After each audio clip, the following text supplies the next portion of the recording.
mujibu wa kamanda wa polisi mkoa wa Mwanza, naibu kamishna wa polisi Wilbrod Mtafungwa, aliyepoteza maisha ni Marco Msenyere Mfumadiru, mkazi wa Ruanima, anayefanya kazi ya ulipuaji wa mawe kwa ajili ya kusafisha viwanja kabla ya ujenzi.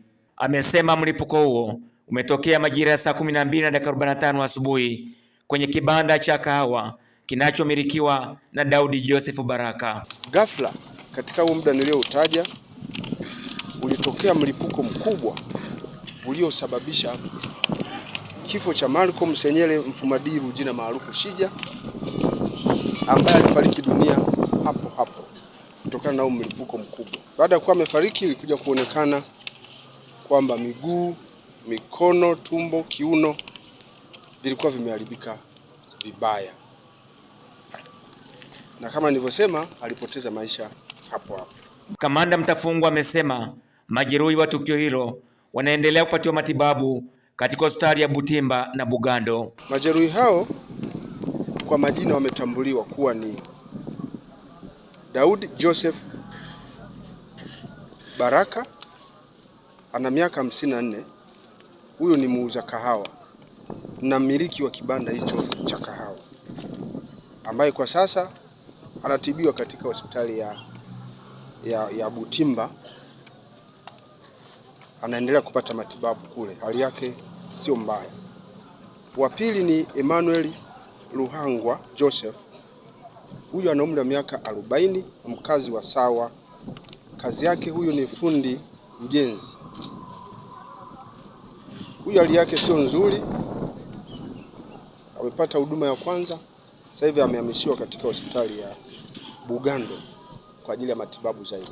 Wa tatu ni Yusuf Rajabu Nasoro, miaka 20, mkazi wa Sawa. Kazi yake pia ni fundi ujenzi. Huyu anaendelea kupata matibabu katika hospitali ya Nyamagana Butimba. Wa nne ni Zawadi Simon Ndokeji, miaka 27. Huyu kazi yake ni mamalishe katika vibanda hivi vilivyokuwa karibu na eneo hilo. Makazi yake pia ni Sawa ya juu, naye anapata matibabu pale Butimba hospitali. Wa tano ni James Hussein, miaka 33. Huyu ni fundi ujenzi, makao yake ni Sawa ya juu. Wa sita ni Joseph Mayagigwa Engelbert, miaka 22, makao yake ni Sawa ya juu, naye hali yake sio mbaya, anaendelea kupata matibabu. Wa saba ni Marco Mahunge Chandanoba, miaka 45.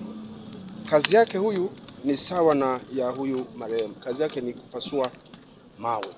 Jeshi la polisi limesema chanzo cha tukio hilo ni uzembe katika utunzaji wa baruti hizo, kwa sababu marehemu ambaye alikuwa na kibegi ambacho inaonyesha kilikuwa na hiyo milipuko, alikaa nacho karibu kabisa na jiko la mkaa lililokuwa na kahawa.